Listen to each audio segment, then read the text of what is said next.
여러분 안녕하세요, 또누입니다. 시장이 폭락한대요. 경제가 폭망한대요. 으악!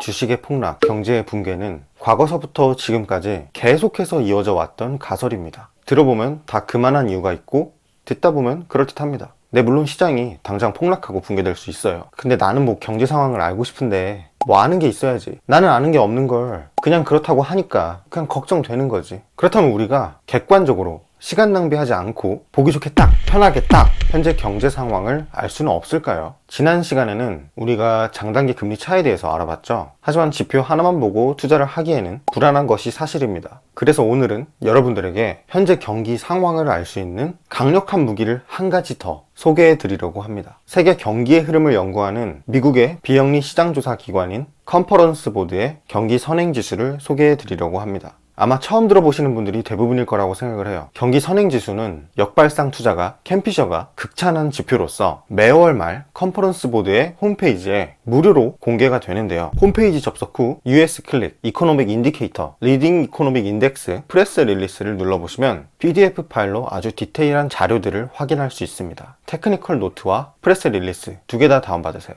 파일을 열면 우리는 경기 선행지수를 그래프로도 확인이 가능하고요. 이렇게 표로도 확인이 가능합니다. 테크니컬 노트에는 조금 더 디테일한 내용들이 담겨져 있습니다. 우리는 경기 선행지수의 성장률 퍼센테이지가 조금 둔화되는 것처럼 보이지만 작년 2020년 7월부터 현재까지 계속해서 경기가 성장할 것이라고 예측해왔다는 것을 확인할 수 있습니다. 경기 선행지수는 말 그대로 미래의 경기 상황을 예상하는 지수입니다. 경기 침체를 예측하는 중요한 지표로서 1968년 이후 과거 7차례의 경기 침체를 예측해 왔었는데 평균적으로 경기 침체를 6개월에서 12개월 선행한다는 점에서 이 지표가 얼마나 신통한지 알 수 있습니다. 일반적으로 우리는 경기 선행지수가 고점에서 3개월 이상 하락하게 되면 곧 경기 침체가 다가올 것이다 라고 합리적인 의심을 할 수 있게 됩니다. 좋은 건 알겠는데 무턱대고 믿을 수는 없겠죠. 이 지수는 어떠한 요소들로 만들어졌을까요? 구성 요소는 다음과 같습니다. 경기 선행지수는 10가지 지표를 섞어가지고 만들어내는데요. 제조업 주간 평균 근로시간, 주간 신규 실업수당 청구 건수, 소비재 부문 구매자 신규 주문, ISM 지수 신규 주문, 비국방 자본재 부분 구매자 신규 주문, 신규 주택 착공 허가, 주가 지수, 선행 신용 지수,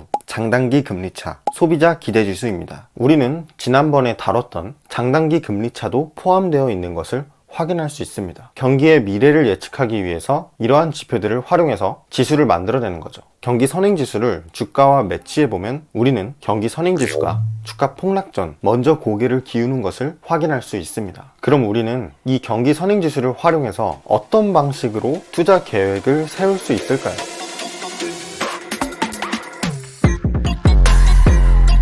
경기 선행지수는 거시적인 지표인 만큼 단기적인 관점에서의 활용은 무리가 있습니다. 쉽게 말해 경기 선행지수는 역사적인 대폭락 시기를 미리 준비하기에 탁월한 지표라는 말이죠. 일반적으로 약세장 이후 초기 강세장이 가장 강력하기에 우리는 시장의 폭락에 크게 동요하지 말아야 합니다. 매번 말씀드리지만 우리는 모두가 주식을 두려워할 때 그때 용기를 내서 주식을 사야만 고수익을 얻을 수 있다는 말이죠. 만약 경기 선행지수가 매달 우상향 중이라면 주식 투자의 계획 혹은 투자 대기금과 주식 비중에 큰 변동을 줄 필요는 없습니다. 그냥 계획대로 투자하시면 됩니다. 그러나 선행지수가 3개월 내지 5개월 동안 마이너스 성장률을 보인다면 우리는 주식 투자를 소극적으로 해서 현금 비중을 늘리거나 채권이나 금, 안전자산의 비중을 늘리는 것도 좋은 방법이 될 것입니다. 그 후에 만약에 주식시장이 경기 선행지수의 시그널에 따라서 약세장에 진입하게 된다면 우리는 역사적인 하락폭을 기준 삼아서 기다렸다는 듯이 매수를 하시면 됩니다. 작년에 있었던 예상치 못한 그런 대폭락이 아니라면 우리는 경기 선행지수가 경기 침체를 최대 12개월 선행했다는 점을 이용해서 충분히 폭락에 대비를 할 수 있다는 말이죠. 영상 초반에서 말씀드린 것처럼 경기 붕괴설은 2018년부터 지금까지 꾸준하게 언급되어 왔습니다. 하지만 작년 여름부터 올해 초까지의 경기 선행지수를 보았을 때 당장의 경기 붕괴, 예측, 가설들을 적극적으로 다루고 믿기에는 시기상조가 아닐까 생각합니다. 붕괴를 걱정하는 소음에 집중하기보다는 객관적인 지표를 보고 자신만의 대응책을 마련하는 것이 좋지 않을까 싶습니다. 그렇지만 언제나 말씀드린 것처럼 모든 지표든 경기 선행지수든 매수와 매도, 타이밍을 잡는 도구라고 생각하시면 절대 안 됩니다. 경기 선행지수는 주가를 예측하는 것이 아닌 경기 상황을 예상하는 것입니다. 물론 경기와 주가는 장기적으로는 같은 방향으로 움직이지만 맹신은 언제나 투자 실수를 불러올 수 있기 때문에 이 점을 꼭 경계하시고 참고만 하시면 됩니다. 항상 플랜 B를 가지고 계셔야 한다는 말입니다. 이제는 많은 시간을 주식 투자에 쏟으실 필요가 없습니다. 훌륭한 핵심 지표를 녹여낸 경기 선행지수와 장단기 금리차, 이 두 가지 지표만 확인하시고 여러분들의 장기적인 계획에 어느 정도 유연한 대처만 해주시면 충분합니다. 마음 편한 투자를 하시길 바라며 오늘 영상은 여기까지입니다. 저는 다음 영상에서 다시 찾아뵙도록 하겠습니다. 감사합니다.